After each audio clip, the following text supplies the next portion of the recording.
Ahora sí. Listo. Bueno, pues bienvenidos a esta segunda presentación, en este caso de digamos, este nivel del proyecto, ¿no? Donde vamos a presentar la obra completa de Levinas.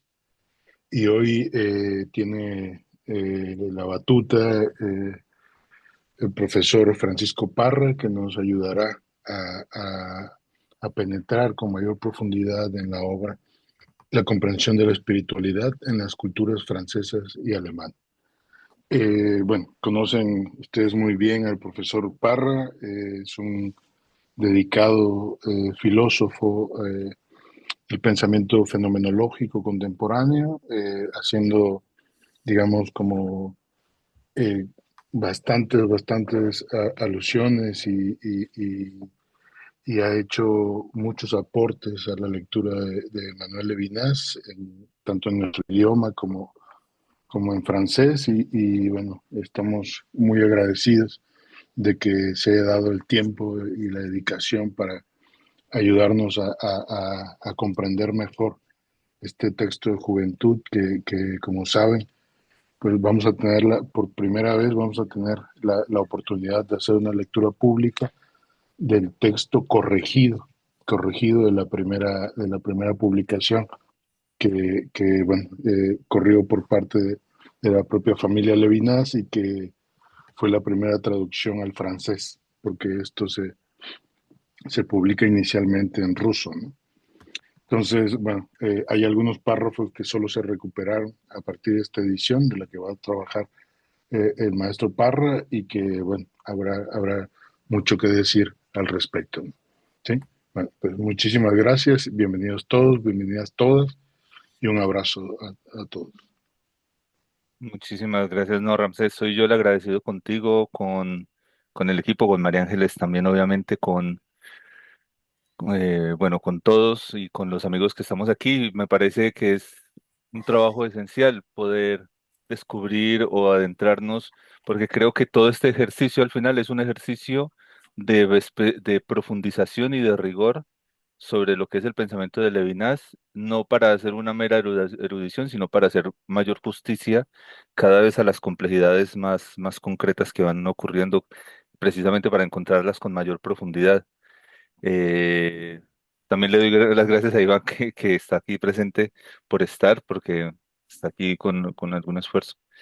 Y bueno, yo quisiera, bueno, justamente una pequeña observación. Es muy interesante lo de los dos textos, el que salió ahora en PUF, pero también el que salió en la edición, que el original era, perdón, el original era, estaba creo que en lituano, no estoy seguro, Ramses, creo que era en lituano, y bueno, sí que a veces encontré alguna diferencia en la versión francesa, que es muy interesante, pero que no afectan la comprensión en general. Hay algunas diferencias que puntualizaré, pero que bueno, el objetivo ahora, lo que yo voy a hacer a continuación, es hacer una especie de lectura de sobrevuelo con algunas profundidades en algunos puntos que me parecen esenciales de este texto, que como decía al comienzo el profesor Sucasas, eh, mm, eh, marca cierto inicio de la ruptura, cierto inicio de la ruptura con lo que sería, pues, este modo de lo que él llama la espiritualidad alemana. Voy a comenzar directamente con la lectura para yo no, si empiezo a hablar así en libre, nunca voy a hacer un punto y aparte, así que voy a comenzar yo directamente. Y no duden en interrumpirme si ven algún apunte, si voy muy desviado. Antes de que siga metiendo las patas, pues me interrumpen, por favor. Bueno, sabemos que este texto fue escrito el mismo año del discurso del rectorado y creo que revela aún tímidamente lo que con fuerza se mostrará en la filosofía del hitlerismo, de que será la próxima exposición, y es la oposición a una unidad cuerpo-alma sin caer en una separación infranqueable, en una abstracción, es decir, oponerse a la unificación cuerpo-alma, pero que esa oposición no sea, digamos así, una especie de metafísica ingenua. Antes de decir las causas históricas del texto, que obviamente son importantes, digamos más bien el sentido de lo que allí ocurre, la comparación entre dos formas cuyo apellido francés y alemán son importantes evidentemente en el sentido histórico, precisamente por lo que en ese momento está pasando políticamente en Alemania, también con Heidegger que asume ese año de la publicación, el rectorado, pero no son importantes en tanto sentido, en tanto territorios empíricos, por decirlo así, en tanto territorios de hecho, sino en tanto realidades, vamos a decirlo así, trascendentales. Porque el mismo Levinas en el comienzo del texto dice que se trata de entrar en su misterio íntimo. Levinas, creo yo, encontrará una vía en la interpretación del dolor. em, esta sería como un poco la primera hipótesis. Encontrará una vía en la interpretación del dolor desde el punto de vista de la espiritualidad francesa. Es decir, desde la necesidad de salir del caos, pero sin cortar, como Alejandro y el nudo, el abismo de la existencia. Mm, La forma de hacer esto será ver en el dolor, esto ya estoy planteando la hipótesis de lectura, voy a repetir. Levinas encontrará una vía en la interpretación del dolor desde el punto de vista de la espiritualidad francesa, es decir, desde la necesidad de salir del caos, pero sin cortar el nudo o el abismo, sin cortar el nudo de la existencia. Esto se verá en el desarrollo del texto. La forma de hacer esto se verá en la imposibilidad de separación aparente, la imposibilidad de descanso, la imposibilidad de identidad corporal o biológica, como dirá precisamente en el texto de la filosofía del hitlerismo. Pero aquí apenas hay la presentación de ambas tensiones, a lo sumo de las dos posturas de espiritualidad, a lo sumo algún gesto crítico importante respecto a la actualidad política, como veremos después, pero no revela una preferencia, y esto es esencial. Percibimos en Levinas cierto interés, yo he escrito admiración, pero más bien cierto interés por el riesgo de la sinrazón alemana, de los abismos y su significado, no desligable del descubrimiento de la intencionalidad. El problema es, sin embargo, soltarse de la razón en pro de una mística del absoluto, como dirá después en varios textos. Bueno, vamos a presentar estas ideas y discutiremos algunos puntos. Mm, Vamos a decir primero que, claro, espiritualidad resulta un término completamente complejo y es un término que en realidad va a acompañar, lo ha dicho Ramsés en varias ocasiones, va a acompañar toda la filosofía de Levinas. La espiritualidad puede interpretarse como la forma, el modo de darse de la trascendentalidad, el camino a elegir para elaborar algo así como la salvación o la vivencia de la verdad. Podríamos decir formas del camino de la verdad. Y ello no está excluido de la verdad misma, pues es precisamente la forma de la fenomenalización del absoluto como Abgrund, es decir, como posiblemente como Abgrund o como totalidad o como interioridad o como exterioridad, como llamado, como ética, como ser. Precisamente hace tiempo en las lecturas con Ramsés se discutía cómo la figura del héroe, del santo, del sabio están desbordadas en Levinas. Aluden a un espacio vacío diferente, a una carnalidad estética o vinculante que no es fácil de representar. En este caso, la imagen no sé si es justa, no sé, en este caso, la imagen, no sé si justa de Hans Castorp, el protagonista de La Montaña Mágica, constituye en cierto modo críticamente la imagen de la espiritualidad alemana, al menos de esa espiritualidad de la naturaleza que quiere contrastar Levinas con la espiritualidad de la luz. Podríamos decir espiritualidad de la naturaleza, de lo biológico, como se verá después, y la espiritualidad de la luz. Digamos algo más de lo que hace Levinas aquí en términos generales, no para explicar su causa, que son múltiples obviamente, sino para generar su sentido. Al hablar de comprensión de la espiritualidad, tal comprensión no es, al hablar de comprensión de la espiritualidad, tal comprensión no es la espiritualidad misma. Esto es muy importante. La comprensión de la espiritualidad no es la realización, o sí, bueno, al menos participará de alguna forma de la espiritualidad que describe. Su forma de exponerla ya participa de algún modo de lo expuesto.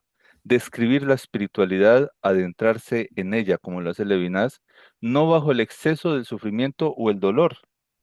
Pensamos aquí en un filósofo como Nietzsche, sino de la descripción, y esto es aquí significativo.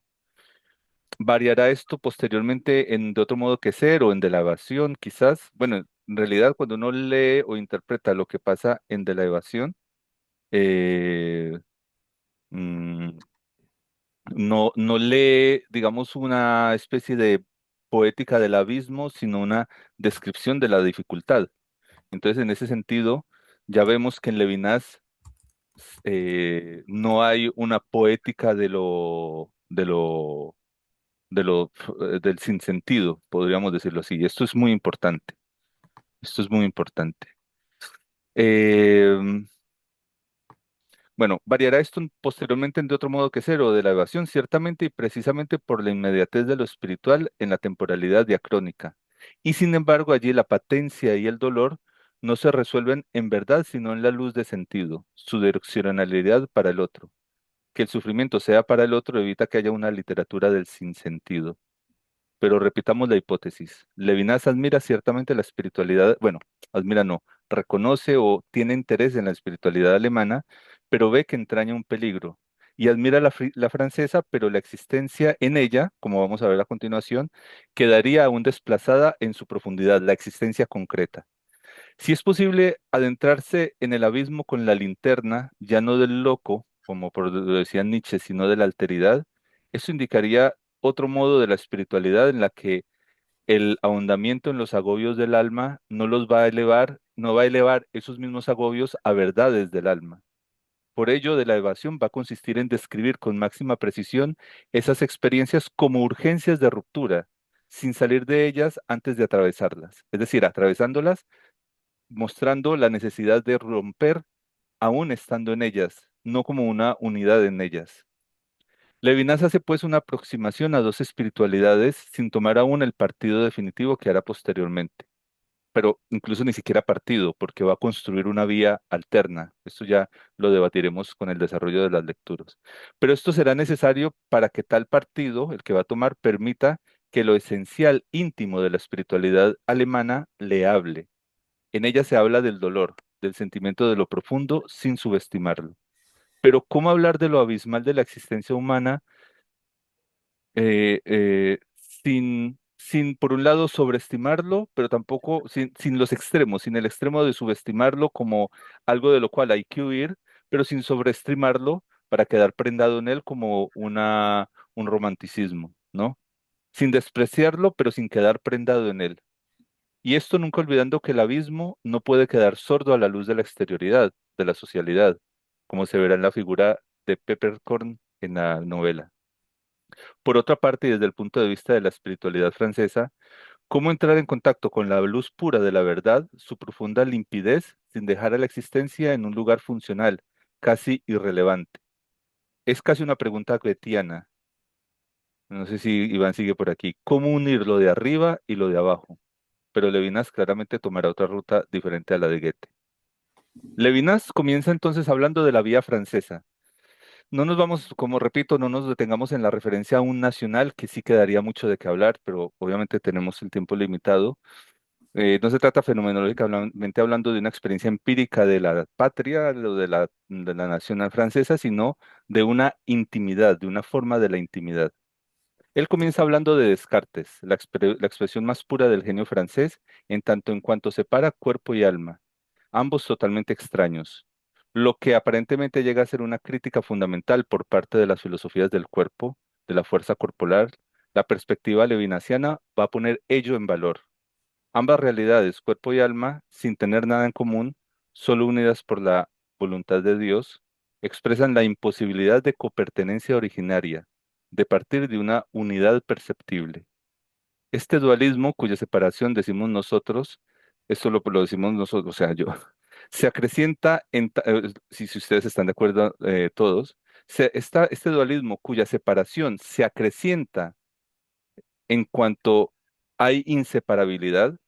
Esto va a ser muy importante. Me estoy adelantando un poco de la evasión porque precisamente la imposibilidad de reposo en el dolor o en el insomnio no van a significar la unidad, sino precisamente la separación.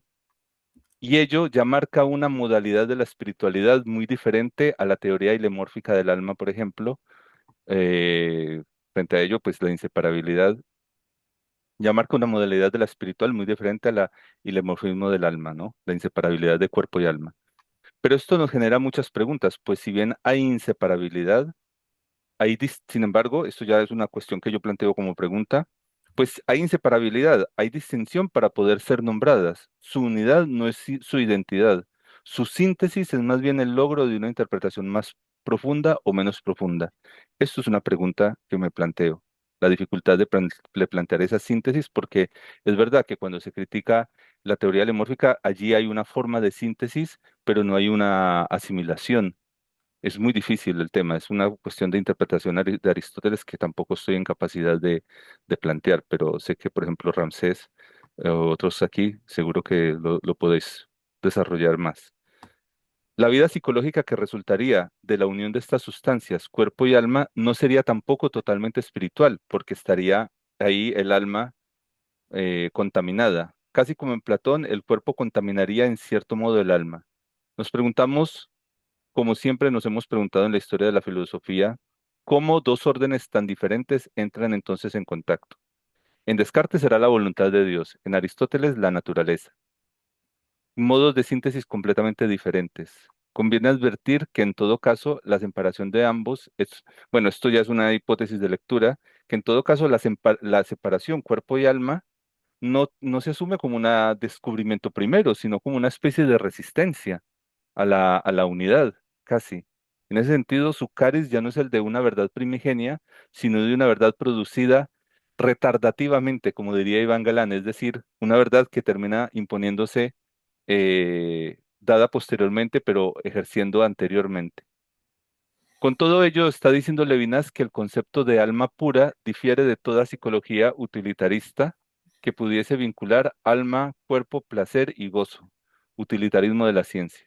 Frente a ese riesgo pragmático del espacio, por ejemplo, del espacio bajo la psicología del alma incorporada, la geometría analítica de Descartes se separa de las figuras y de la imaginación, euclidiana también.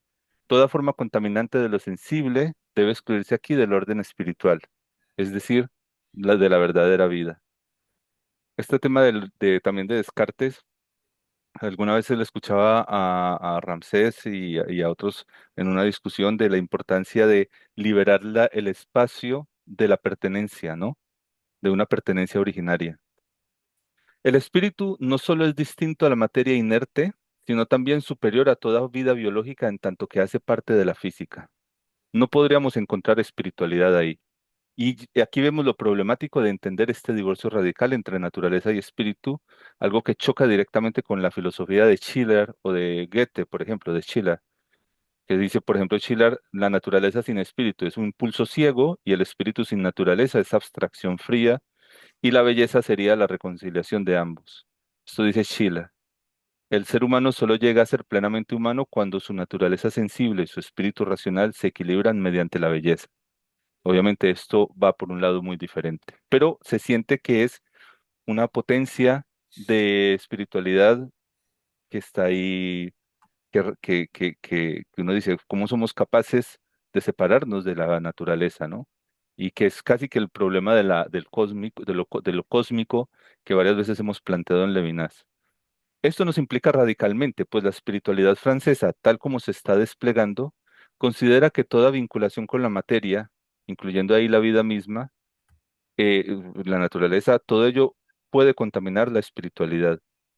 En este sentido, probablemente Levinas podría parecer poner en valor una heteronomía que no sea alienación, una relación con lo que aún siendo radicalmente otro, la luz, no implique una causalidad a las espaldas, una oscuridad, una no recepción. La luz espiritual de la espiritualidad francesa en su pureza.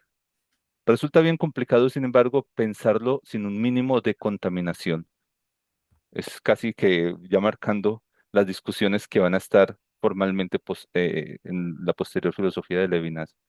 En este sentido, cuando hay una cita del texto que es la verdadera vida del espíritu está más allá. Es inevitable pensar en el inicio del capítulo 1 de Totalidad e Infinito, ¿no? La verdadera vida está más allá, pero estamos en el mundo. En este sentido, la verdadera vida del espíritu está más allá, dice Levinas, más allá de la imaginación, la sensación y las pasiones. Estamos hablando todavía de la espiritualidad francesa. En cierto modo, el espíritu objetivo de la teoría del matemático o del físico, en cuanto olvidan en su experiencia su propia individualidad concreta, habitan ese campo espiritual primigenio. Esto resultará de una gran problemática, la misma que supone el planteamiento de crisis y el origen de la geometría, pues en este punto, y esto lo planteamos nosotros, la ciencia no se podría entonces plantear su propio origen, aún terrenal, pero también trascendental. Sin embargo, también podría decirse que si la experiencia de la espiritualidad de la ciencia, en este sentido del espíritu objetivo liberado de lo concreto, ello no instituye una suerte de mística primigenia que no podría plantearse tales cuestiones. Pienso en Michel Henry en este punto, o en la discusión de Derrida-Foucault en torno al cogito de la locura de Descartes. Es decir, lo que quiero decir aquí es que si la verdadera vida del espíritu está en la fuerza de la teoría matemática que abstrae la individualidad concreta, resultaría muy problemática plantearse las cuestiones del origen de esa misma teoría, como por ejemplo lo plantea Husserl en Crisis, ¿no? Se plantea Husserl en la Crisis, en el tema del origen de la geometría, cosas que tampoco controlo muy bien, pero uno podría decirse, planteo o contraplanteo, que un espíritu objetivo liberado de lo concreto no podría plantearse tales cuestiones, y creo que es precisamente la profundidad del pensamiento de Henry en este punto, y que también lo vinculo, como veremos luego, con el torno al collito de la locura en Descartes, el texto de Derrida sobre Foucault, donde precisamente la locura de la luz es la que salva de la locura de la oscuridad, ¿no? El cartesianismo es una especie de locura. El positivismo francés no es en este sentido el positivismo vulgar, pues en este caso el espíritu verdadero es el teórico de la ciencia exacta. Esto me hizo pensar en Shoshani, que tiene precisamente es una especie de matemático fundamental, ¿no? Lo otro, lo diferente a este espíritu verdadero de la ciencia exacta sería caos. Para Brunswick, por ejemplo, el progreso de la ciencia, de la conciencia humana radica en las matemáticas, en su verdad impersonal y teórica. En ella radica la verdadera vida interior, más profunda que toda mística o delirio. Una especie de lucha contra la locura con una locura más profunda, la locura de la luz, que era lo que estábamos diciendo antes. La ciencia positiva se interesaría entonces en una especie de locura de la luz o del rostro, que disipa las tinieblas y penetra en la biología para liberarse o para liberarse de ella.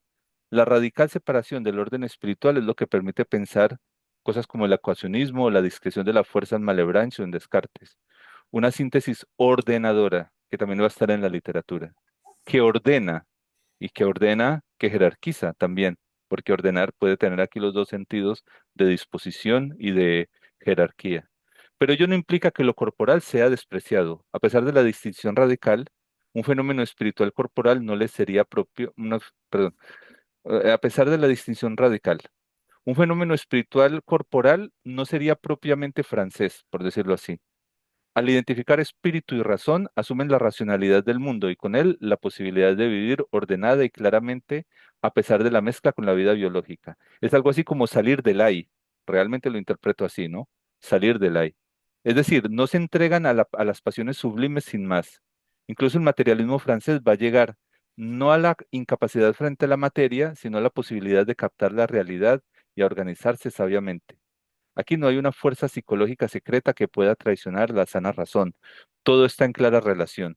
En ese sentido, la transformación o la educación actuaría psicológicamente aclarando, dando luz. Hay una cita aquí que es del moralismo francés. La bondad será accesible cuando deseando racionalmente llegar a ella, la gente aprenda a influir sobre la razón humana para hacerla tender hacia un fin común y no hacia sus propios intereses. Esto es una cita que, disculpen, luego no encontré de quién era la cita. En ello radica el universalismo de las luces, no en una negociación de la comunidad de intereses, esto es muy importante, sino en la universalidad de la razón que percibe las verdades eternas. El espiritualismo francés es el espíritu de las evidencias. La revolución, el affaire de Dreyfus, que estaba muy reciente en esa época, son muestras de la primacía de lo universal frente al interés. El interés palabra fundamental en Levinas, como lo sabemos. El interés, bueno, todo esto, pero decía el interés, pero no tenía referencia a esto. El interés típicamente francés por una moral universal que apela a la razón, sostiene o le da sentido a todo ello. Y precisamente hay una especie de intuición directa eso es muy interesante, una intuición directa de la evidencia. El espíritu humano puede reflexionar sobre su conducta, pues su espíritu radica en la razón. Bueno, hasta aquí sería lo francés. Vamos ahora a ver un poco el contraste con lo alemán. Repito, pues, obviamente me parece, si le ponemos, si tomamos en serio como si fueran realidades empíricas, francés y alemán, eso parecería una caricatura, pero estamos hablando de la intimidad de una forma de trascendentalismo que tiene estos nombres y que ponemos más o menos entre paréntesis. Bueno, obviamente él habla de Pascal, hace referencia a Pascal, pero no profundiza en él. Eh, Reconoce, digamos, la limitación del texto en este sentido. Dice que obviamente también hay, así como hay algo pascaliano, hay algo de lo alemán en lo pascaliano, también en el alemán hay algo francés, como en el cartesianismo de Leibniz o de Kant. Pero él va a tomar la otra vía de la espiritualidad alemana, que es la romántica. O, hay una referencia, por ejemplo, Daniel Cohen-Levinas en su texto introductorio hace referencia ahí a Nofalis. En la espiritualidad, luego volveremos a la cita de Nofalis. En la espiritualidad alemana se trata de buscar el profundo fundamento de la razón en el individuo concreto, partir del individuo concreto, de la existencia concreta, y por tanto no separar cuerpo y alma. Lo que hace a Descartes constituiría una abstracción que olvida su origen, como citábamos de Schiller antes, que no se refería, no sé si se refería a Descartes, pero iba en este sentido.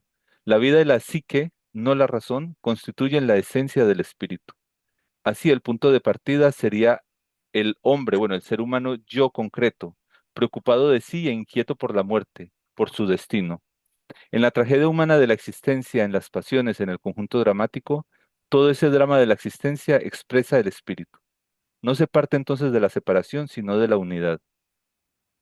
El espíritu no es entonces neutro, no se abstiene de descender, estoy parafraseando bastante el texto, no se abstiene de descender a los abismos de los instintos, a las zonas del drama, contaminantes para la luz de la razón en la espiritualidad francesa que la resolvería disipándolas como sombras, o incluso sufriendo al no poder hacerlo.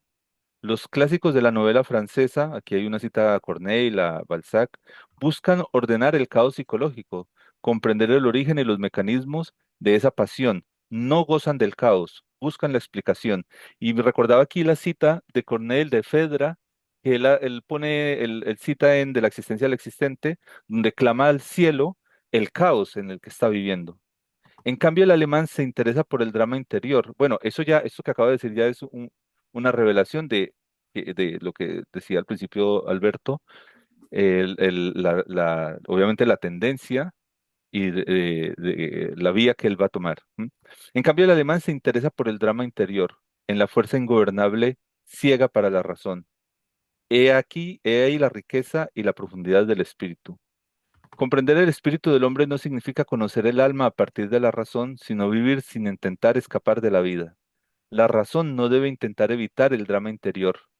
Habría que preguntarse si ordenar es evitar. Aquí he pensado en Unamuno también en la razón vital. No debe intentar evitar el drama interior de la decepción, la tristeza y la alegría. Evitar los abismos de la vida en la luz de la razón sería, un texto dice peligroso, el otro día sería una pérdida. Ahí hay una traducción, hay dos, digamos, interpretaciones del texto lituano. Ello termina eclipsando la complejidad y la riqueza de la existencia, digamos, esta visión de la espiritualidad de la razón, ¿no? Eclipsaría la complejidad y la riqueza de la existencia. La razón cortocircuitaría la razón vital. Obviamente no se trata de una mera materialización, sino de otra comprensión de la materia. Tampoco se trata de adjuntarles simbología psíquica. La oscuridad de estas fuerzas no significa que sean ciegas, están orientadas hacia cierto fin, revelan el sentido metafísico del sentido humano. Aquí estoy parafraseando bastante. Se puede ver en el descubrimiento esencial de la intencionalidad como sentido materializado, como materia devenida sentido. La percepción revela una relación, la fuerza fundamental de los datos elementales de la conciencia que desborda su carácter psicologizante, que según Levinas habría en Descartes o en Spinoza, y ello pues que sería discutible. Que ello sea así, que la vida sea la raíz de la espiritualidad, está en todo el alma alemana. Por ejemplo, en la novela. Si se compara una vulgar, aquí hay un tema de traducción también muy interesante, porque un texto dice vulgar, el otro dice erótica. Si se compara una novela vulgar o erótica francesa con una alemana, encontramos contrastes fundamentales. El amor francés describe el amor físico. Obviamente esto desborda pues, no habría que ver si posiblemente hay mucha novela francesa que diría lo contrario, o no, no sé. Eso sería lo interesante, pero eso ya sería leer el texto desde otra situación. El amor francés describe el amor físico, meramente físico, sin mezclarlo o confundirlo con el amor espiritual. No hacen filosofía en la pornografía de la novela. Ahí me parece muy interesante a esta luz cómo interpretar lo que pasa en la voluptuosidad de totalidad e infinito, aunque también uno puede pensar en algo que para mí es más fácil de referir, como el caso de el extranjero, ¿no? Su relación con las mujeres, o el caso de Meursault, si todo ello, ¿no? Ello permite pensar que ahí no hay una revelación, ¿no? El francés, bueno, el francés, el espíritu francés, se satisface de un feliz epicureísmo que asume los placeres tal cual, satisfacción ciega de la conciencia, nada más. No se constituye una revelación. Gide o Giraudoux describen el mundo de los sentimientos primordiales, pero la vida psicológica de los personajes es más bien un análisis. Es decir, la psicología está en el análisis, no en la vida de la voluptuosidad. Mm, el sentimiento sería una herida, una eclosión que despierta una floración de deseos, pero no es esta floración misma. A mí me pareció muy oscuro ese fragmento. Lo interpreto así. El sentimiento no se pierde en los sentimientos. Se mantiene a distancia de que el deseo se consuma en los deseos.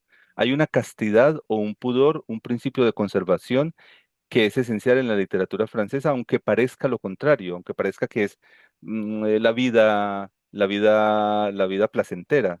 Vivir el placer de vivir no es encontrar el sentido en él. Y ahí está todo el fragmento de Totalidad Infinito sobre el gozo, ¿no? Eso me parece muy revelador. En cambio, en la novela alemana, la espiritualidad y lo psíquico se mezcla. La vida sexual se traduce en realidad metafísica. Tremenda frase. De ahí el profundo interés en el psicoanálisis. Aquí Levinas parece tajante. La vida sexual como factor psicológico no es interesante para la filosofía, no enseñaría nada, como tampoco, según Levinas, los dogmas freudianos de la teoría de los sueños, entre otros. Esto es Levinas hablando, ¿no? Pero sí constituye un valor fundamental, según él, para la comprensión del subconsciente, el cual era considerado en Leibniz parte del intelecto, como un complemento de la conciencia, pero que en Freud es una especie de manifestación superficial. Lo consciente es una manifestación superficial de una realidad espiritual profunda, el subconsciente, la libido, y no la neutralidad del pensamiento. La realidad espiritual ya no es la conciencia moderada o el buen sentido de Descartes, sino los deseos inconscientes de la libido, principio entonces espiritual. Y no hay aquí materialismo en el sentido del siglo XIX. En realidad, dice él, no hay persona menos materialista que Freud, porque hay una resistencia a pensar que la locura sea una especie de desorden orgánico. Y precisamente por esa razón, el psicoanálisis en ese momento, obviamente hay que ubicarse en esa época, no habría triunfado en el mundo francés. Además del psicoanálisis o la novela, también se encuentra obviamente en las filosofías de la vida, Nietzsche, Simmel, Dilthey, Scheller, Heidegger, obviamente. Hay un vínculo con lo irracional, pero elevado a una dimensión de sentido. He ahí la importante influencia de Heidegger en los estudiantes en aquellos días. Heidegger mismo, al hablar de realidad espiritual, no dice conciencia, sino existencia. Bueno, y Dasein también significa existencia. Resalta los aspectos dramáticos del espíritu. Aunque yo ahí cabría preguntarse si en realidad sí los toca, en tanto que no va a los abismos de la verdadera desesperación. Esto lo hemos hablado también en el grupo de estudio con María Ángeles, con Ramsés, con Jorge, con Beto. con Iván, es decir, si, por ejemplo, la muerte sería como una especie de, ah, adquiriría una dimensión única dentro de esos análisis. ¿Cuánto tiempo tengo, María Ángeles o Ramsés? Más bien, recién llevas 35 minutos. Ah, vale. Bueno, ustedes me dicen. A nivel político, esto genera un encanto sorprendente, y aquí ojo con una cuestión fundamental. Resistiendo a la razón, como, como hay una resistencia a la razón por su supuesta negativa a la vitalidad, dice Levinas, y lo cito, no escuchan a la razón decir sí, mientras su existencia grita no. El sufrimiento, el dolor, el grito terrible de una existencia que lucha por existir, su unidad corporal, que da de sí, son más verdaderos que la razón en ese caso, y existe un riesgo. Es fácil olvidarse y perder el equilibrio imaginando escuchar la voz mística del fondo del alma. Hay una perversión, sin embargo, sí, vamos a dejar ahí por ahora y voy a exponer ya el punto tercero, donde él expone un poco el tema de la montaña mágica, que me parece precioso. La montaña mágica junto con En busca del tiempo perdido reencarnan los conceptos diferenciales de estas espiritualidades. Y él va a hablar exclusivamente aquí por el momento de la montaña mágica. Davos, que es donde se desarrolla la novela, es un lugar donde se convive con la muerte, donde la muerte deja un tiempo para vivir, porque es digamos, es la residencia de enfermos. La muerte deja un tiempo para vivir, dejando migajas de esperanza, pero donde cada día se reafirma en el propio cuerpo o en la muerte de un amigo. Frente a ella, frente a esa montaña, el valle donde todo se planifica, de plano y de planning, ¿no? La montaña desequilibra la homogeneización. En la montaña, la muerte ya no es una abstracción, su trascendentalidad toma cuerpo. Es en él donde se vive la inquietud, la sombra. Los enfermos conocen bien esta realidad incontrolable. Su vida interior está ligada al cuerpo, no se despega nunca de él. ¿Cómo interpretar esta unidad del dolor? Esta unidad, lo sabemos, resultará complicada para Levinas, pues ahí crece el biologismo y el peligro de la raza. Pero sigamos con Thomas Mann y Levinas. La vida del enfermo no pierde sentido. Su espiritualidad se desarrolla en la altura del abismo. No como la gente del valle que vive en la satisfacción abstraída, en la montaña, en la montaña, la enfermedad pone de relieve la existencia biológica y no deja que se olvide la propia existencia. Ligada la verdad biológica a la muerte, también estaría ligada a la espiritualidad. La sombra de la muerte genera una atmósfera metafísica. Esto me hizo pensar en el inicio, en lo que hace Rosenzweig, que precisamente comienza criticando el intento de olvidar la muerte en el inicio de la Estrella de la Redención, pero allí va a asumir otra dimensión. ¿M? La espiritualidad de la enfermedad, sigo con la lectura de Thomas Mann, la espiritualidad de la enfermedad permite afrontar, cual epogé vital, los grandes problemas de la vida, cada vez más ligados aquí a una existencia corporal condenada a muerte. El biologismo es espiritualidad, el amor a la naturaleza deviene casa corporal. Aquí hay una cita, quería hacer referencia a una cita de Daniel Cohen Levinas sobre Novalis, donde la espiritualidad en la cultura alemana designaría la espiritualidad de la unidad de la vida, por ejemplo, en los idealistas y románticos, una totalidad, una nostalgia Heimweh, que es la aspiración a estar siempre en su casa, aspiración a estar siempre chenú. Eh, la clave de la novela estará entonces en la atmósfera, y creo que la atmósfera es lo que Levinas encontrará más peligrosa. Atmósfera del caos y de la revelación. Diferencias entre la montaña y, por ejemplo, otra experiencia del pueblo judío que sería el camino por el desierto. Castorp ve en la enfermedad una transfiguración que le permite acceder a las profundidades de la materia. Un lugar, Castorp, que es el protagonista de La montaña mágica. Un lugar sin tiempo, como la tuberculosis de Claudia, que es otro personaje del cual él se enamora. Sin las reglas del valle, sin la estética clásica, sin el amor epicureísta del placer, de una búsqueda de la sensación, el amor por Claudia es como el veneno de putrefacción que ahoga sus pulmones. Esto, cita terrible, ¿no? Elevar el cuerpo eh, al elevar la materialidad del cuerpo, ¿no? Esto lo encontramos en otros autores de la época, esta referencia a la corporalidad. La espiritualidad de Castorp halla en la enfermedad sentido. Ya no importa el humanismo, la filología, la erudición. Se trata de un romanticismo reconvertido, una salida casi fáustica de la ciencia para entrar en la anatomía de la vida. La ciencia primera ya no podría ser aquí la matemática pura o sus derivados, sino la anatomía y la fisiología. Esta es la verdadera humanidad, paradoja de la comprensión alemana y del espíritu revelado.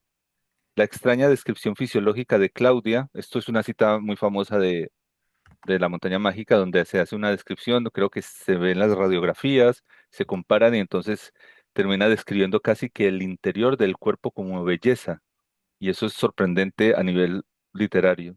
El misterio de la unidad cuerpo-alma cartesiano adquiere aquí dimensiones primordiales bajo el amor de amor, bajo la exaltación de amor biológico y metafísico. La ciencia biológica abre lo que la razón abstracta no quería ver. Ya voy a terminar, me faltan 4 párrafos. Más tarde volverá Claudia con el holandés Pippercorn. Eso es la otra parte de la novela. El corpulento es el amigo de Claudia, que Castro pues va incluso a dejar de esperar a Claudia por admirar a este personaje. El corpulento amante de la vida, la fiesta. Esto cosas que hace pensar, por ejemplo, en Whitman, aunque obviamente es peligroso decir eso, habría que hacer todo un análisis, pero también en lo que hace alguien como aquí, si hay gente de Colombia, Fernando González, que hace especie de literatura de la fisiología humana y de la vivencia, de beber agua del río, de caminar por la montaña y de sentir la unión con la naturaleza colombiana en ese caso, ¿no? La vida para él radica en el placer, hablo del personaje Pippercorn. La vida para él radica en el placer emocional y sensual, cuya ausencia en una persona sería una catástrofe cósmica. No habla bien, Pippercorn no tiene buena retórica, no parece reflexionar, de hecho no parece un hombre, pero es una persona y es el rey de la montaña, es su resolución. Castor renuncia a Claudia para ver en él la verdad de la fuerza espiritual orgánica, la fuerza de nadar en el río nadar en el río antes que estudiarlo o verlo pasar. La fuerza de Pippercorn no es ni el panteísmo ni la fuerza natural material. Su poder radica, eso es muy importante, en la persona que encarna. Ser persona, ser poder, no, perdón, persona como poder puramente espiritual. Hay 3 personas que intentan resistir a este personaje. Bueno, lo digo así rápidamente. Simpson, que es el primo del oficial prustiano, que muy interesante este carácter, quiere curarse rápidamente, no le importa esta especie de atmósfera, quiere volver a la disciplina militar, no ama el enigma de la montaña como Castor. Y aquí hay un análisis muy interesante sobre la disciplina militar prustiana, que no intenta tanto conquistar el mundo como o dominar el demonio agazapado en lo alemán. Así lo dice Levinas. Es la disciplina y no la razón lo que podría controlarlo. También está otro personaje, Nafta, que es un judío convertido al cristianismo, que lucha no tanto contra el encanto de la montaña mágica, sino contra su otro contraparte, que será este Setembrini, que es digamos, que representa el hombre de razón, de franco-latino, y que representaría un poco el espíritu de Descartes. Cree que el espíritu puede controlar el cuerpo, la enfermedad debe ser derrotada. Pues frente a ellos dos, Castor dirá: estamos en su bolsillo. Estamos en el bolsillo de Pippercorn, del que representa el poder espiritual natural. Ambos buscan arrancar el encanto de Castor, pero Castor ve en Pippercorn algo mayor. Ahora, se pregunta Levinas, ¿podría Man haberse liberado del encanto de esa montaña mágica? Yo, esto abriría otro tema, obviamente, que sería debatir, de estudio, que sería debatir sobre lo que verdaderamente quería hacer Thomas Mann. Esto es, al fin y al cabo, es una interpretación, obviamente. Mm, yo creo que voy a dejar ahí. Yo creo que ya tenemos varias cuestiones sobre la mesa. Es un texto que me parece difícil en tanto que no tiene una precisión conceptual todavía, entonces nos permite hablar de una manera libre, pero con muchísimos riesgos. Y bueno, muchas gracias por todo, ¿eh? Magnífico, magnífico.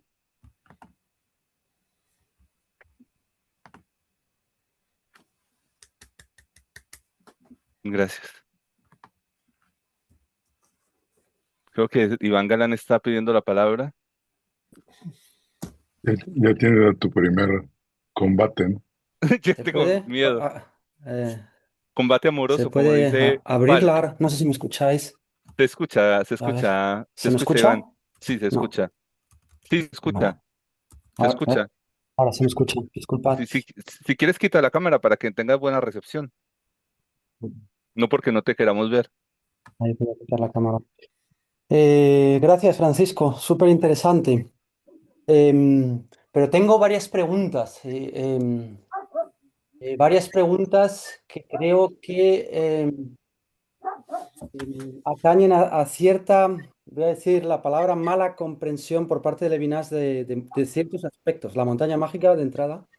Para empezar, porque precisamente lo que está haciendo ahí Thomas Mann es criticar la falta de espiritualidad de la sociedad burguesa, que tiene que huir, ¿no? Tiene que salir, digamos, del engranaje social, ¿no? Para poder aproximarse precisamente a ciertas vivencias ya con cierto carácter degenerado, ¿no? Como es la enfermedad y todo esto.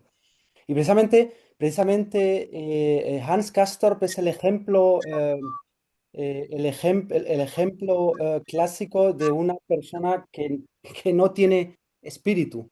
Es el buen burgués que ni siquiera está enfermo, es como Félix Krull, se tira ahí 7 años sin, no, haciendo como que está enfermo, mientras que su primo, que realmente está enfermo, vuelve al ejército estando enfermo y regresa al poco tiempo porque fallece, ¿no? Luego, en torno a las figuras, casi todas las figuras están, no sé quién es Settembrini, es la persona italiana Sí, con más sí. man, ¿no? Fray Maura, es decir, hay un nombre para él, Nafta es Lukács. Y Lucas, George Lukács Lucas. Es Nafta y Milhea Peppercorn es el premio Nobel de Literatura alemán Gerhard Hauptmann. ¿No? Son ejemplos que él toma ¿no? y Ujú. ajusta las cuentas con ellos. Pero bueno, lo que quería decir que yo creo que para nada, vamos, puede tomar a Hans Castor como ejemplo de espiritualidad, ¿no? Y luego otra cosa que quería decir, yo creo que Levinas utiliza en este contexto los conceptos de espiritualidad racional. O sea, en alemán tienes que distinguir siempre entre Verstand, lo que él llama espiritualidad francesa, un alemán diría eso es Verstand. Y yo creo que la asimilación de la Geistigkeit a la psicología, eso es algo que es lo más anti-alemán que existe. Yo creo que mires donde mires, lo que hay incluso ya en Novalis es el intento de llevar a cabo la Entpersonalisierung, es elevarse por encima de la psicología personal, ¿no? A la esfera del espíritu que no es la de mis vivencias, no es jamás la de mis vivencias. ¿No? Es precisamente una salida de Sheshua. Esa es la espiritualidad alemana. Yo creo que ahí mezcla demasiado rápido todos los conceptos, ¿no? Geist no es nunca psicología, ni siquiera en Nietzsche, ¿no? En Nietzsche es precisamente lo que él dice del caos, efectivamente, sirve para salir de la psicología, ¿no? Como dice Nietzsche, hay que tener, ¿no? Man muss so viel Chaos in sich haben, dass man eine tanzende Stern aus der Hüfte, ¿no? Rausschießen kann. No, tienes que tener tanto caos en ti que puedas parir una estrella bailante, ¿no? ¿Eso qué quiere decir, no? Selbstüberwindung, ¿no? Es autosuperación, pero no en sentido hegeliano, pero incluso ya en Hegel hay una despersonalización, en el propio Husserl también, ¿no? La subjetividad está despersonalizada, no coincide, no pertenece a la naturaleza, no coincide con el sujeto natural constituido. Yo creo que por ahí, por esa línea, se abren un montón de holguras, ¿no? Em, Mientras que lo que él identifica con el tema es precisamente la crítica de los alemanes a Descartes, con todo el respeto, ¿no? El tema de quedarse en lo que Kant llama Verstand y que no es la Vernunft, porque la Vernunft está siempre trascendiendo el mundo de la lógica, el mundo de la psicología, el mundo de las vivencias, es precisamente, en Kant incluso, das Reich der Zwecke. Es el mundo sensible, es un mundo que no es este mundo.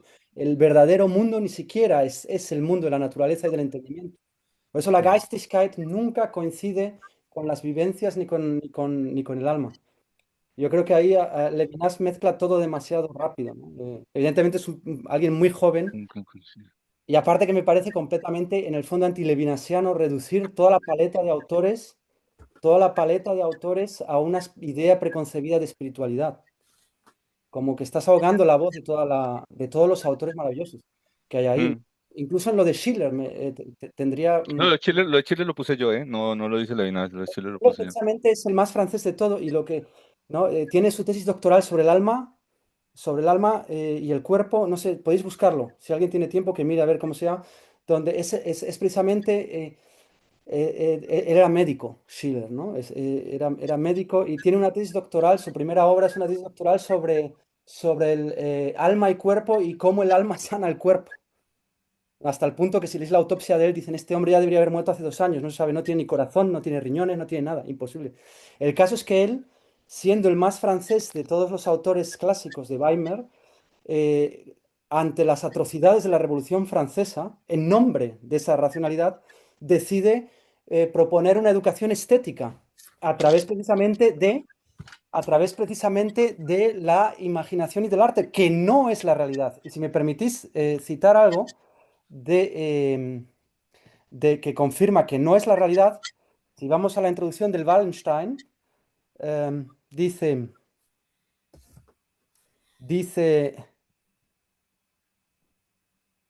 Ernst ist das Leben, heiter ist die Kunst, ¿no? La vida es pura seriedad, el arte, el arte es alegre. Y él lo que busca precisamente a través del Anmut, del Geist, precisamente, Anmut, Mut, que Mut es otra palabra, otro término, es precisamente, es precisamente superar, digamos, el enclaustramiento en la realidad, de la vivencia y todo esto, ¿no? Yo creo que eso bueno, ya igual ha sido un poco duro pero creo sinceramente que se presta a esto. Ujú. Eh, disculpa. No, no, por favor, me parece, eh, sí, dice su casa es que en el sanatorio Castro sí es diagnosticado por tuberculosis. Aunque él está un tiempo, si entiendo bien, bueno, ahora hago la referencia para que leas el mensaje. Y sí, no, muchas gracias. Yo estoy de acuerdo con que hay que tomar muy con pinzas, eh, digamos, muchas cuestiones. Yo creo que hay dos cuestiones que me parecen ahí relevantes, digamos, para poner algo en la balanza de la crítica que tan justamente haces, y es, por un lado, mm, la comparación con lo francés. Sí, ahí hay una comparación bastante compleja que yo creo que le sirve más a él que de documento exterior, le sirve más en su elaboración, esa especie de comprensión de cómo vive la verdad, cómo ha vivido la verdad o cómo pretende muchas veces vivir la verdad lo francés, con la cuestión de la evidencia, la luz y la separación, la separación. Entonces le sirve, digamos que en una especie de juego de pares, pues se ayuda simplemente para referir un espejo que se rechaza y que entonces no permite nunca profundizar porque claro, lo mismo se puede decir en la literatura francesa, que tampoco la conozco mucho, pero uno puede pensar, por ejemplo, en Pantagruel o cosas de ese estilo, o bueno, o cosas espirituales, por no entrar en la espiritualidad ya católica, ¿no? Que aquí, por ejemplo, Estefano, pues conocerá seguramente mucho mejor. Eso por un lado, cristiana, quiero decir. Y por el otro lado, también está el elemento de que esto que acabas de decir, tan genial de la despersonalización, de no coincidir, precisamente en la nueva espiritualidad alemana aparece la figura de una personalización, perdón, no lo he dicho correctamente, de una corporalización. Es que lo que él eso yo creo que va a ser muy interesante el debate posterior con la filosofía del hitlerismo, es encontrar que va a haber una especie el problema de la fisiología, el problema de la fisiología como una forma de completar esta ruta, estoy haciendo una barbaridad porque obviamente lo planteo como solo hipótesis, esta ruta de la que habría llevado la filosofía de la naturaleza. Yo creo, yo lo interpreto así como muy formalmente, con muchísimos huecos por rellenar, por decirlo así. No sé qué pensarías tú. No, tienes toda la razón. Yo creo que el tema la tendencia, digamos, biologista, hay muchos pensadores, ¿verdad? A partir del Mm, momento, con el tema el Rasenban, la sí. locura racial. Pero es que ¿Cómo se incluso llama? ¿Cómo se llama el que hace el experimento de la lavadora con las personas? ¿Cómo se llama este hombre? espérate, el médico, dices. Sí, el médico este de la lavadora que No, quería. lo digo, que te lo digo, que te lo digo. El que murió en Brasil, ¿cómo se llama? Sí, ese. Ujú. Es el ángel de la muerte. No, no me acuerdo No, cómo no, se no, no, no Mengele, no Mengele. Digo otro llama. No, psicólogo que, bueno, lo voy a buscar ahora. Hace poquito, no lo sé. Pero lo que quería gu- decir es que dime, dime. Ujú. una cosa que el padre del biologismo y del racismo moderno es un francés. ¿Sabes quién? No, ¿quién? Gobineau. Mm, Quiero decir, y todas las ideas que desarrolla en el Tercer Reich están calcadas de Gobineau. mm. Podéis mirarlo, esto es una cosa así de cierta, ¿no? Ahora, evidentemente hay un atavismo y una salvajería en lo alemán pues, evidentemente tiene mucho que ver con la explosión de barbarie, ¿no? Ujú. Del año 33 en adelante, ¿no? Lo que te quiero decir es que en el fondo no creo que todo sea tan fácil, ¿no? Que No, claro, haya totalmente. discontinuidades de la cual te permita derivar, ¿no? Porque como ves, evidentemente, ¿no? Puedes Mm. decir que Mendelssohn era alemán, porque también Ah, está claro, claro. incluso gente como Henri te diría que ya el cogito cartesiano es completamente Leibniz, Mm. completamente corporal, ¿no? Ujú, totalmente. Sí. Sí, totalmente. A mí me parece que el texto resulta interesante en la integración de lo que sería formalmente de esa formalidad, sacar incluso otra formalidad que es los esqueletos de aquello que está preparando Levinas. Por ejemplo, esas figuras de la luz, que es como si él estuviera buscando dónde apuntarlas, pero estoy de acuerdo contigo de que con el hecho de que al final me preguntaba si no el crítica al final decir que hablar de la espiritualidad puede ser cosa de los salones, donde al final se termina reduciendo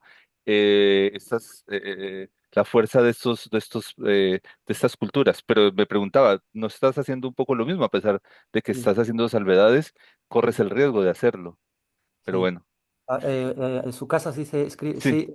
sí le diagnostican, pero Thomas Mann se deja abierta la posibilidad de que Berens, que es el médico que le diagnostica y le hace, oh, mi amigo, usted tiene aquí, ve una mancha, hay que ponerse el termómetro y todo esto, ¿no? Em, no sabe si es una gripe, o sea, Thomas Mann hace la ironía maniana esta, ¿no? De dejarlo abierto hasta el final, ¿no?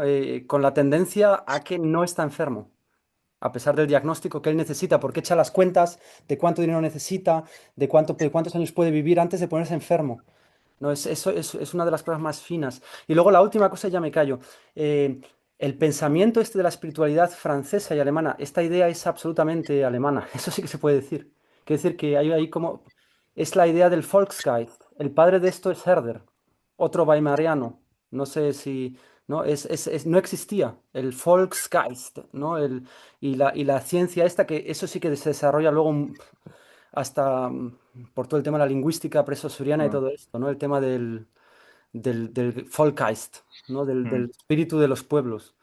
Bueno, Ortega también ahí Ortega es hace, discípulo de Herder, claro. Iltai y de Schleiermacher. Eso sí que eso es completamente, no es una idea que surge precisamente ahí.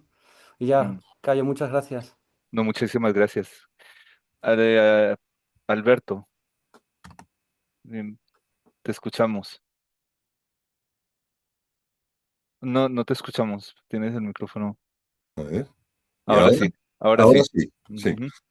Bueno, a ver, yo voy a proponer una cierta deriva del debate o el análisis del texto en otra línea que me parece más importante en el contexto de este, digamos, segundo ciclo de lectura de Levinas, donde vamos a seguir un esquema cronológico, ¿no? Y por lo tanto Ujú. a reconstruir la trayectoria. Y en ese sentido me parece que el libro, vamos, el ensayo, la comprensión de la espiritualidad en las culturas francesa y alemana es muy significativo porque es el primer síntoma o indicio de un vuelco, irónicamente dicho, de una quere, de una ruptura que va a dar lugar al Levinas maduro. A ver, habría que pensar qué ocurre antes de 1933. Pues que un joven lituano, judío, pero que intelectualmente no parece que lo judío sea algo, digamos, decisivo de su identidad intelectual, se forma en filosofía en Estrasburgo y por el consejo de una colega estrasburguesa decide ir a Alemania a los seminarios de Husserl y allí se encuentra con Heidegger. Y en el texto de, ahora no recuerdo si es del 29 o del 30, el que glosó Ransés en la sesión anterior, en Teoría de la Intuición de la fenomenología de Husserl, él se adhiere a la corriente fenomenológica, pero con ciertas reservas. Y las reservas provienen de que Husserl no ha ido tan lejos como Heidegger.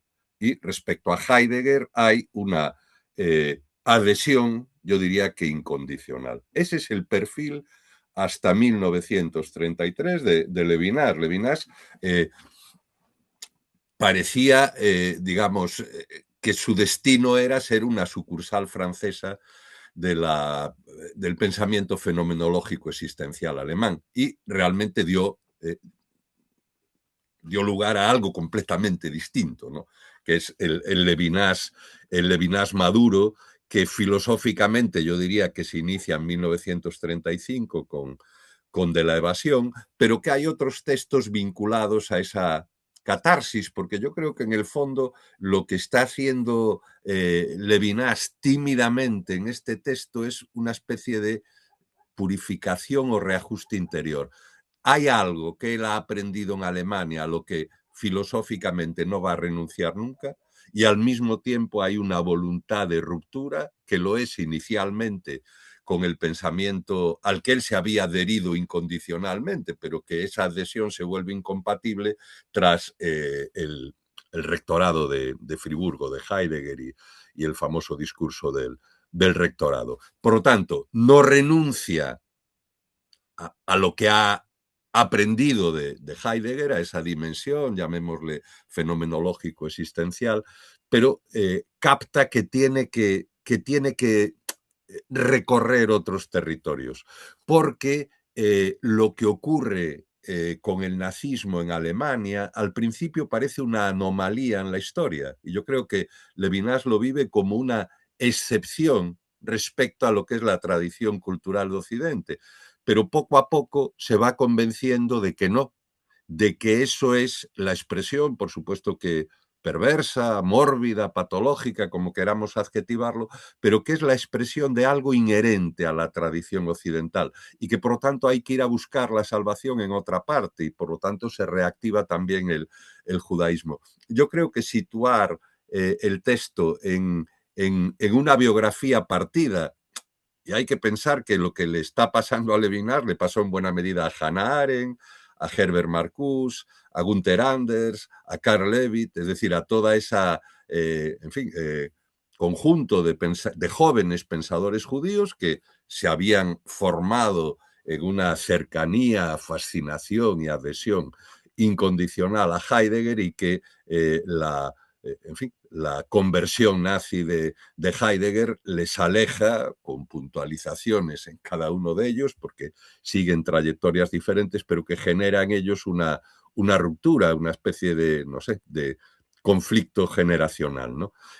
Creo que ahí habría que situar el texto, la importancia del texto de Levinas, y no tanto quizá en lo que pueda tener de, digamos, de simplificador el esquema dual, que por cierto, el texto se escribe 15 años después de la Primera Guerra Mundial, donde los dos enemigos continentales, Alemania y Francia, Francia ha vencido a Alemania, pero si nos remontamos a medio siglo anterior, la derrota de Francia en 1870. Entonces, ese trasfondo que se reactiva en el periodo de entreguerras, porque, en fin, no creo que hubiera que ser un gran profeta para augurar en el año 33 de que, digamos, la sombra de lo peor amenaza a Europa. Me callo, simplemente me parecía interesante el devolver el ensayito, lo digo por su extensión, de Levinas a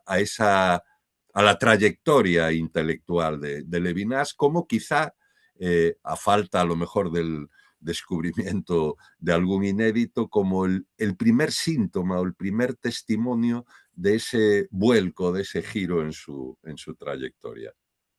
Mm. Muchas gracias, Alberto. Sí, es muy importante ese carácter o esa separación que por cierto es un tema, yo lo uniría, las dos cosas, por un lado, lo que se puede extraer del texto, críticamente también, eh, mm, porque me parece que precisamente no solamente por la separación, sino captando positivamente elementos que le permitirían separarse, porque lo busca en la espiritualidad francesa en cierto modo, con sus limitaciones, pero claro, leyéndolo dentro de sus posibilidades, ¿no? Y siempre teniendo en mente eso que tú dices de la separación que produce. Mm, y luego está un profesor hace tiempo que yo admiro y que quiero mucho, que es Jorge Mario, me preguntaba si Levinas había empezado a renegar, a ver, lo decía así, a renegar de Heidegger después del discurso del rectorado o antes, que si acaso se dio cuenta, no se había dado, digamos que acaso fue, claro, la pregunta tiene su trampa, obviamente, porque es como si el evento histórico fue el que le generó la distancia o no podría haber visto de la, el riesgo de la filosofía producida ahí, incluso antes. Y yo creo que no hay que juzgar, pues obviamente esto es una demostración de ello, que hay como una especie de batalla espiritual constante para poder ver, porque precisamente la montaña mágica creo que hay algo relevante ahí, y yo creo, yo lo percibo en el texto, una especie de admiración de aquello de lo que precisamente se quiere, en cierto modo, tomar distancia, pero de alguna forma no dejar de ver que ahí hay algo que fascina y que no solo lo dice con el tema político, pero yo creo que también lo demuestra con su interpretación de la montaña mágica y con el tema de que nosotros conocemos, ¿no? Uno puede pensar en el lobo estepario, comparado por hablar clásicos del siglo XX, ¿no? El lobo estepario frente a algo como el extranjero, ¿no? Eso marca, o bueno, el extranjero quizás más la náusea, ¿no? Bueno. Muchas gracias, Alberto. No sé si hay alguna otra pregunta. ¿Puedo añadir algo?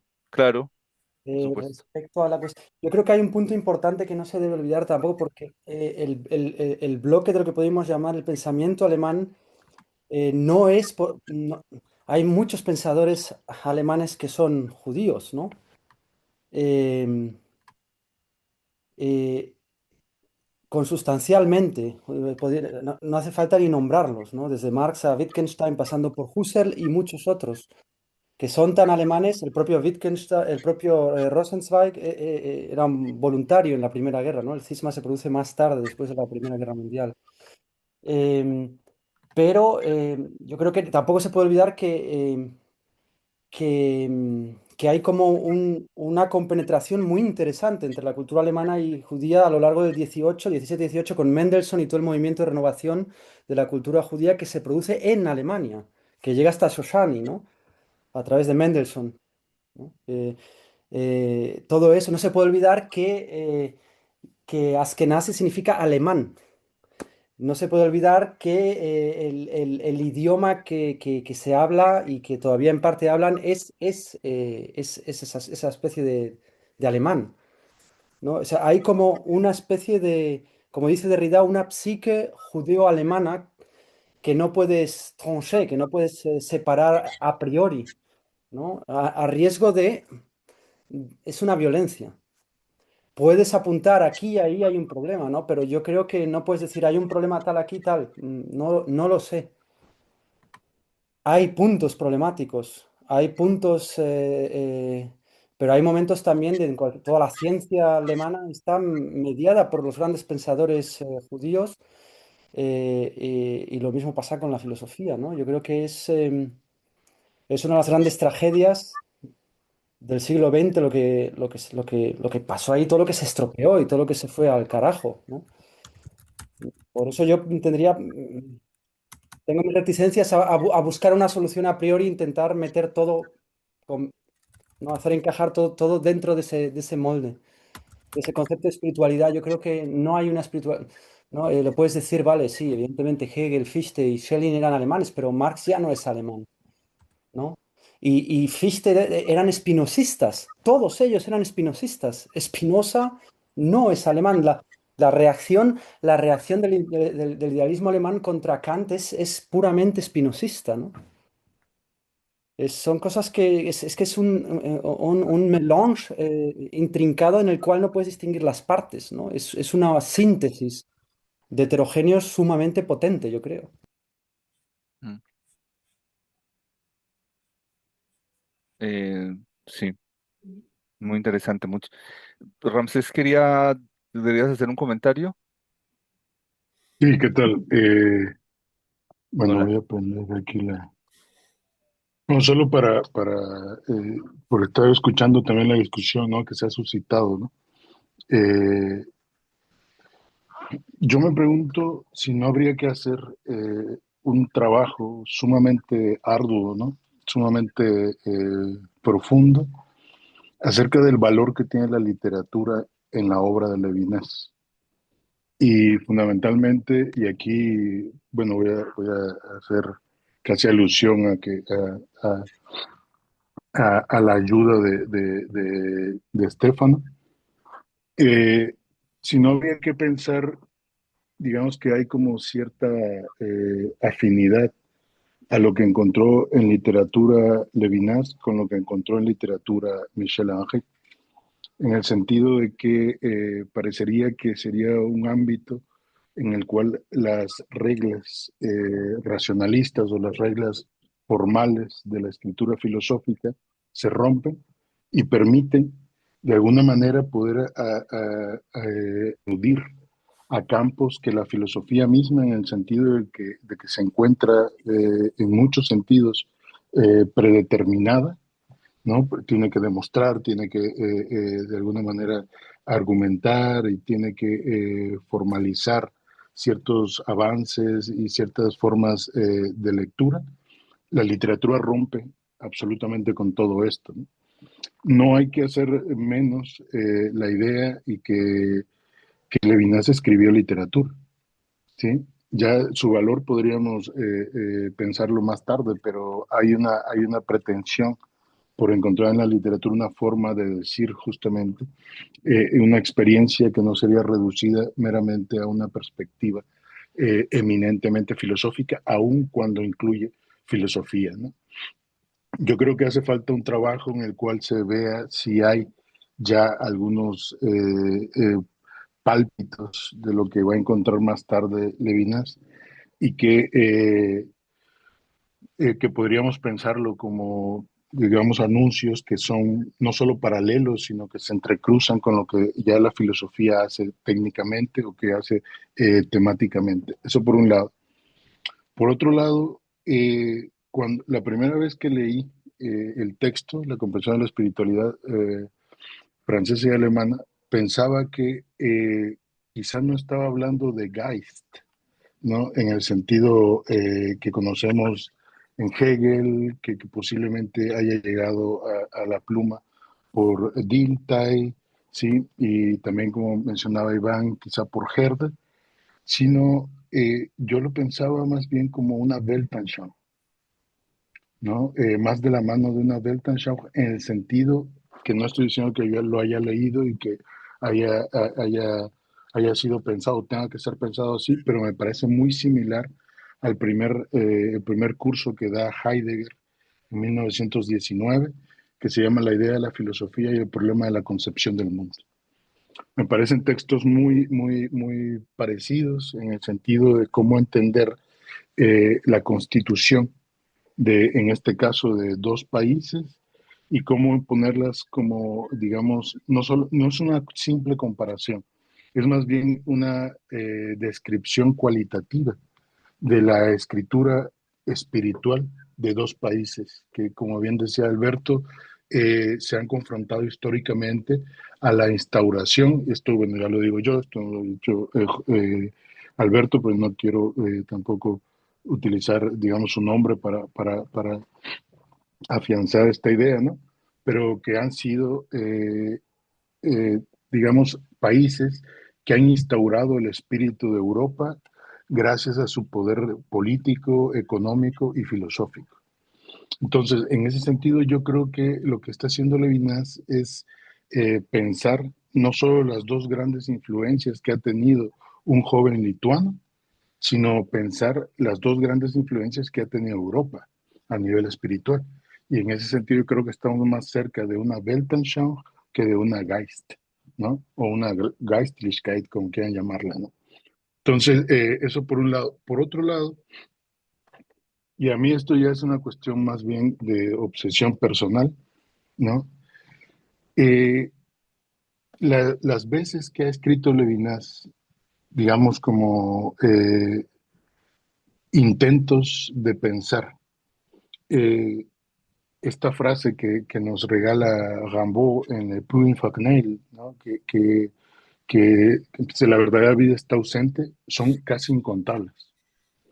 Levinas tenía una obsesión con esa frase de Rimbaud y pienso que es justamente algo muy cercano a lo que dice más tarde Jean-Luc Nancy en el prefacio a la obra 3, ¿no? De las obras completas de Levinas, que dice, claro, él está siendo una especie no solo de observador y no solo no solo está haciendo una retención sí, de lo que es leer, ¿no? No es un solo consumidor de lecturas, ¿no? Está viendo en la literatura una especie de crítica y de observación justamente de la cultura que tiene frente a sí. Una cuestión que me llama mucho la atención es que hay una nota de las notas de cautiverio que dice, mi obra por hacer, estoy traduciendo directamente, filosófica, el ser y la nada, el tiempo, Rosenzweig y Rosenberg, perdón, literaria, la triste opulencia, que se va a llamar Eros, justamente, la irrealidad y el amor, esa no se llegó a escribir, y crítica, Proust. Entonces, el peso de la literatura en Levinas es un peso cultural, es un peso que presenta justamente la cara última de una nación, de un país, y que se refleja justamente en aquellos que se atreven a mostrar, ¿sí? El estado, digamos, de la verdad, de la realidad, a partir de la letra. Entonces yo creo que es necesario hacer un balance de este peso. Es necesario ver que hay una relación constante entre la filosofía y la literatura, no solo entre filosofía y religión, como se ha dicho de antaño en Levinas, sino también un tercer momento que es sumamente importante, que es justamente la literatura, ¿no? Mm. Muchos de los temas que están en este texto aparecen en Eros, ¿sí? Y eso es algo que deberíamos considerar y que creo que será importante para justamente la interpretación actual del pensamiento levinasiano, ¿no? Entonces, Yo me parece que es un tema que habría que integrar y que creo que no salirnos de la literalidad del concepto de la Geistigkeit, ¿sí? Para pensar en una Weltanschauung, creo que sería un camino bastante prometedor. Bueno, muchas Mm. gracias y bueno, No, muy simplemente eso. interesante. A mí me parece también muy interesante la idea de atmósfera, para sumarlo a la tuya, de Weltanschauung y atmósfera. Me parece muy importante, y estoy totalmente de acuerdo con esta, porque de hecho, ¿con qué termina el tiempo y el otro? Con el eterno femenino del Fausto. Eso ya dice muchísimo del carácter fundamental. Eh, Y, y por, Alberto, se te oye, se te escucha, Alberto. perdón. No te preocupes, no te preocupes, es lo que no vayas a decir ahí. Estoy aquí con Francia. No vayas a decir nada contra mí en público.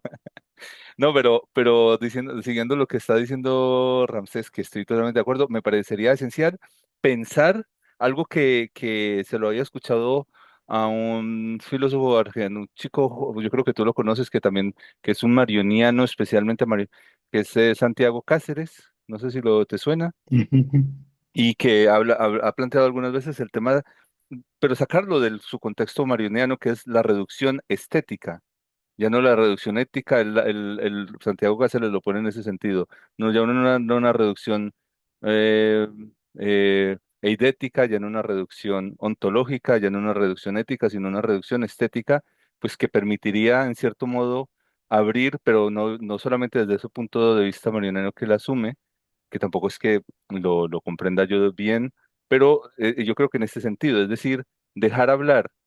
Y yo creo que en ese sentido, yo dentro de mi ignorancia, que es muy profunda, pero yo pienso que eso es lo que encontramos en Latinoamérica, también en España y también en los países de habla latina en general. La literatura ha tocado bordes de la experiencia, que muchas veces la filosofía la hemos encontrado en la filosofía planteada desde las alturas teóricas y especulativas, pero que, por ejemplo, algo que roza un Juan Rulfo, un Onetti, por decir dos pequeños ejemplos. Onetti tiene una montaña mágica que son los adioses, y es impresionante. Y la atmósfera es muy diferente, efectivamente. La atmósfera, cuando entras a esa novela, es otra cuestión. Mm. Sí, yo estoy, por ejemplo, pienso eh, en los textos sobre arte de Levinas, ¿no? Mm. La literatura, la música, ¿no? Recordemos que su hijo es músico, ¿no? Y que gran parte, digamos, como de la integración a su obra filosófica, del papel que juega la música, viene por parte de su experiencia con su hijo, ¿no? Entonces yo creo que sí es yo estaría de acuerdo. Mm. Incluso yo diría que los textos sobre arte de Levinas hacen la pregunta de, que ni siquiera Schiller se hizo, ¿no? Que tiene que ver que cómo, cómo te haces, cómo te construyes necesariamente el arte en el que pretendes convertirte. Porque no es la pregunta acerca de que el artista ya ha ganado el arte que profesa, sino cómo se lo merece. Es casi como una pregunta pascaliana, ¿no? Tenemos el prejuicio cultural de que el artista simplemente libera y que el arte simplemente libera, pero ¿cómo se gana esa libertad? Esa es la pregunta que me parece que hace del Levinas estético un verdadero filósofo de la sospecha, por decirlo así, ¿no? Porque, claro, como decía un profesor que es un muy amigo mío ahora, decía, claro, no cualquiera que fume opio va a escribir las flores del mal, ¿no? O sea, cómo se utiliza justamente, o cómo acontece justamente el arte en tanto que arte, ¿no? ¿Qué Mm. tanta potencia tienen los textos literarios de Levinas? Eso posiblemente tendríamos que verlo filosóficamente y quizá no literariamente, pero se hace bajo el instrumento, o a partir del vehículo de la literatura. Y ese vehículo es un vehículo importante para decir la verdad, ¿no? En el pensamiento levinasiano. Y yo creo que es lo que está viendo en la comprensión de la espiritualidad, que hay vehículos que no son solo filosóficos y que no solo presentan el destino filosófico al logos filosófico, sino que hay esa otra, por, por decirlo así, ¿no? Hay ese otro puesto, digamos, sí, otro puesto temático que no es necesariamente temático, porque su propia estructura nos permite exceder el logos, sin que este logos necesite ser a diestra y siniestra algo menor con respecto a la verdad del logos filosófico, Mm. ¿no? Y bueno, ya me caigo, ya, pero No, no, no, está muy interesante, muy interesante. Daría mucho de sí, mucho leer no solamente aquello que cita Levinas, sino también incluso lo que nos cita, ver lo lo que da de sí, em, pues la, casi que a veces incluso yo creo que Totalidad de Infinito tiene elementos literarios en ese sentido, más que eh, digamos, de categorías casi literario e idénticas, si se quiere, y que permitirían leerlo, mm, casi como mucha gente leería la teogonía, ¿no? Y extraería de la teogonía una antropología, pues Miguel lo hace también, ¿no? En ese sentido. Bueno, bueno, yo también me callo. Si alguien, gracias, Ramsés, me parece fundamental esto. No sé si alguien más quería decir. Francisco, es una pregunta de Ramsés Oviedo. me Si toca bien ir. se, así, ujú. Si bien se propone acá reinterpretar dos formas de espiritualidad, ¿qué papel juega una tercera que acá no se ha citado y es la tradición talmúdica? ¿Qué crees que ocurra si se toma en cuenta la epistemología talmúdica al momento de releer esta obrita? Quizá haya que explicar ese trasfondo en sus años de formación de Estrasburgo. Ah, muy buena pregunta. Muchas gracias, Ramsés. Oviedo. Sí, yo creo que tú mismo lo propones. Que es verdad que no se ha tenido en cuenta. Yo creo que en cierto modo, yo al principio decía que la forma de aproximarse a estos fenómenos también es parte o participa, el modo de permitir presentarlos, participa de ellos. Yo no sé, no, mis colegas aquí podrían ayudarme si en ese momento es tan fuerte, por lo que decía también Alberto, es verdad que él creció en el contexto talmúdico, en ese momento la aparición de Chuchani creo que va a ser posterior, eh, en ese momento en Estrasburgo, a lo mejor tú mismo podrías ayudarnos, la presencia de lo talmúdico en esos años de Estrasburgo. No sé qué tanto es esa presencia, pero evidentemente él tiene un trasfondo cultural y una formación que posiblemente, como tú dices, podría permitir releerlo en retrospectiva. Y yo creo que es precisamente lo que le va a permitir sacar una tercera vía. Yo creo que la espiritualidad talmúdica, si se podría decir así, de una manera muy... esto está en Facebook, ¿no? Esto pues pido perdón al mundo. Eh, eso permitiría pensar la radicalidad de la existencia sin, por ello, eh, tener que habitar en ella cómo se derivaría de la biología, del biologismo, según Levinas, que se formaría ahí, pero dentro de todos los matices que hemos llamado la atención aquí, ¿no? Eso diría yo, ¿no? La vía talmúdica mm, daría pie a una síntesis diferente de ambas situaciones, donde no es ni la luminosidad francesa, que es una heteronomía radical, que mantiene a salvo al sujeto, pero que que no, según él no aludiría a la existencia concreta, como dirán precisamente los alemanes, pero que tampoco terminaría en una especie de elevación de lo concreto en ese sentido.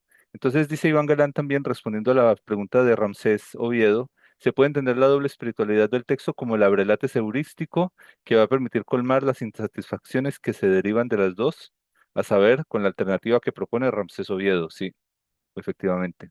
Gracias, Iván. No sé si respondo a tu pregunta, pero me parece muy Ahora, bien. Yo me creo, parece interesante es que en lugar de ponerse quisquilloso a nivel filológico, esto está bien, esto está tal, y el provecho del texto eh, tendría que ver con el hecho de que Levinas detecta ciertas insatisfacciones en los dos campos, ¿no? mm, Y eso es algo que queda, ¿no? Más allá de la puntillosidad em, y de la exactitud de las ideas concretas en un ensayo de juventud, ¿no? Pero tiene un valor heurístico, un valor interpretativo, ¿no? El de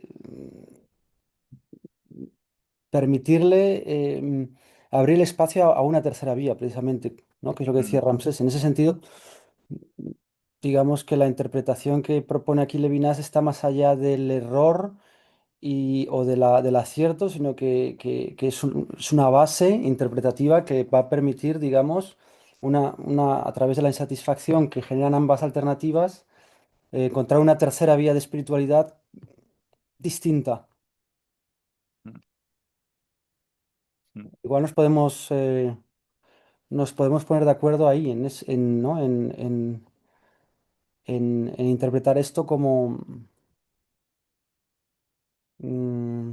la condición de posibilidad de la tercera vía que está por llegar. Evidentemente no se sabe. Y que esa vía, yo creo que esa vía tiene una problemática que yo no sé si en Levinas, bueno, estamos haciendo este experimento mental de una manera pues un poco irresponsable, pero para seguir hablando contigo, con todos, pues por lo que está diciendo Iván, es la problemática, por ejemplo, que lo que le plantea Julián y también con Derrida a Levinas, esa problemática de la cosmismo, ¿no? Del problema que hemos tratado aquí algunas veces de qué pasa con la fisis en, en Levinas, qué pasa con que el hecho de, yo he ido recogiendo varias cosas que hemos ido diciendo y una de ellas era, por ejemplo, filosofía de la ética no es una filosofía de principios, esto lo decía Ramsés Sánchez en una de las sesiones que me pareció fundamental, pero además de eso, mm, también está eh, la, la, la cuestión, la problemática de no solamente el mundo como elemento, como se plantea él, sino también el mundo como la oportunidad para que ocurra el bien, pero eso es muy problemático porque se desaloja de lo sublime y de la fisis, y es muy problemática esa ausencia. Pero el que sabe aquí de talmudismo está levantando la mano, así que su casa es adelante. Así se escucha, ¿verdad? Sí. Sí. No, era simplemente en relación a la cuestión que planteó Ramsés Oviedo. Entre nosotros casi podríamos decir Ramsés segundo, ¿no? Eh, yo diría que no hay, o al menos yo no lo aprecio, rastro alguno de espíritu talmúdico en el ensayo de Levinas. El talmudismo de Levinas va a ser algo bastante más tardío, décadas, desde luego en la posguerra, pero sí que si no era desacertado mi planteamiento de que este texto es la primera manifestación de una ruptura interior y espiritual de Levinas, que su distanciamiento de tradiciones, la de la filosofía alemana, con las que se había identificado de manera, en principio, incondicional, ese distanciamiento sí que entreabre la puerta a la revisitación de otra tradición, que es lo que él hará, a mi entender, ya en la segunda mitad de los años 30, ¿no? Los artículos que publica en la revista Droit, Paz y Derecho, ya hay una recuperación explícita de la tradición judía, y eso no hará sino crecer en las décadas siguientes. Así que yo diría que a lo sumo podría decirse que está latente una adhesión al Talmud en este texto, pero explícitamente, a mi entender, no. Entonces es como si reprodujese el movimiento del propio Rosenzweig, ¿no? Mm, De primero identificarse, adherirse, digamos, a una y cierta idea de espiritualidad europea, eh, desencantarse de ella para redescubrir, digamos, lo propio ajeno, la tercera vía, la vía del judaísmo talmúdico.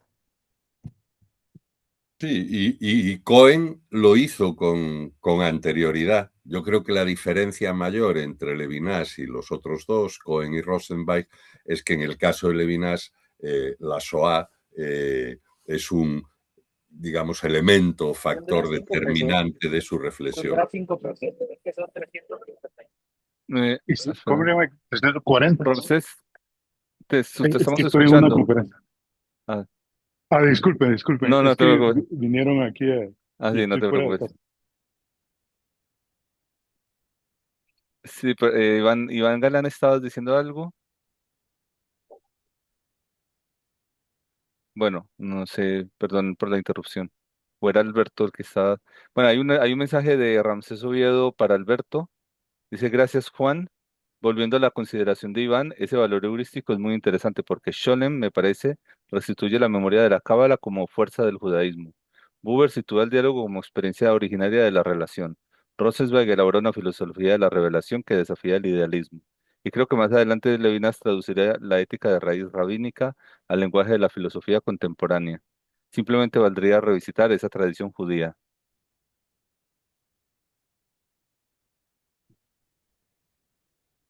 Yo creo que habría que considerar que biográficamente la tradición talmúdica parece llegar con impacto en torno a los 40, ¿sí?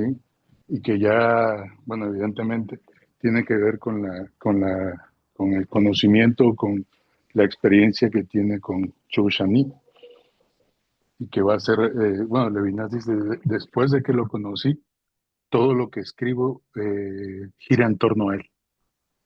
Eso es absolutamente fundamental.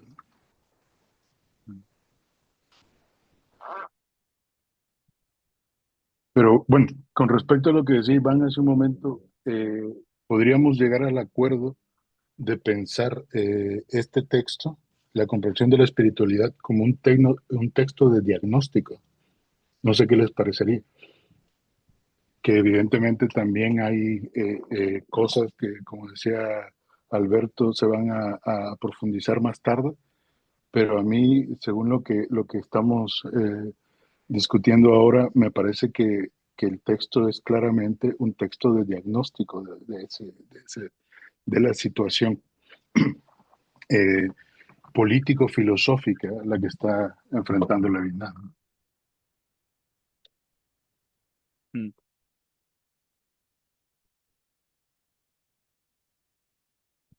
Sí, yo creo que tiene ese es valor mm, diagnóstico de testimonio de un instante de ruptura, como decía también Alberto, y, y también siguiendo la línea que tú estabas trazando, em, eh, plantear esa línea de la lectura de una atmósfera, o bueno, una cosmovisión más bien Sí. de una lectura cosmovisión, una filosofía de las cosmovisiones que abre una etapa literaria que habría que está por descubrir, ¿no? Una especie de, de volver a un lenguaje, es que es muy apasionante. Yo creo que muchas personas estamos casi en esa dirección de pensar ese lenguaje literario dentro de la propia fenomenología. Mm, Sí, yo estaría de acuerdo. Y luego está también lo que mencionaban anteriormente. mm, mm, incluso para leer o para seguir, casi que nos está dando pistas para leer otras cosas ahí, ¿no? Nos está dejando caer lecturas suyas. Mm, Bueno, la propia interpretación de un filósofo requiere eso, justamente, ¿no? Mm, Revisitaciones, reestructuraciones, empezar a ver si lo que en la pluma o en la provocación de la pluma podemos encontrar como huellas, son huellas verdaderas de algo por venir o son nuestra interpretación, digamos, retrospectiva de su obra, ¿no? Pero lo que me queda clarísimo es que este texto es un texto bueno, siendo un texto marginal, históricamente, me parece que en una visión panorámica del pensamiento levinasiano ya hay elementos que son buscados, digamos, en su profundización y en su reestructuración. Y en ese sentido me parece que hay que revalorarlo, ¿no? Que es un texto, me parece, pequeño, como bien ha dicho Alberto, pero que ya nos presenta. eh, yo diría, ya nos presenta por por la máscara o a partir del vehículo de la literatura una pretensión filosófica de un pensar, si no total, en el sentido hegeliano del término, sí el que busca hacer diagnósticos ya grandes, ¿no? Ya diagnósticos susceptibles de ser unidades de lectura amplias, ¿no? ay, Sí. en ese, Una sí, observación muy breve, ujú, porque me vino ahora a la cabeza lo de si cabía rastrear en el texto algún tipo de presencia de la tradición espiritual del judaísmo. Solo un indicio, vamos a decirlo así. Eh, Aparte de Descartes, que como indicó Francisco, tiene un papel fundacional, ¿no?, de la espiritualidad francesa en el texto, las dos figuras de la cultura francesa que, a las que se le da mayor relieve, aunque sean referencias breves, son los dos judíos. Son León Brunswick mm, y Marcel Proust, ¿no? Y creo que quizá hay, en fin, hay un riesgo interpretativo evidente, pero que quizá no sea casual, que de alguna manera él ya está apuntando hacia esa recuperación de la tradición judía como fundamento para una en fin, superación de la crisis del presente. A ver, es una, digamos, modestísima nota al pie mm, del texto, pero bueno, quizá no sea del todo ujú. irrelevante. No, lo de Brunswick, sí, sí.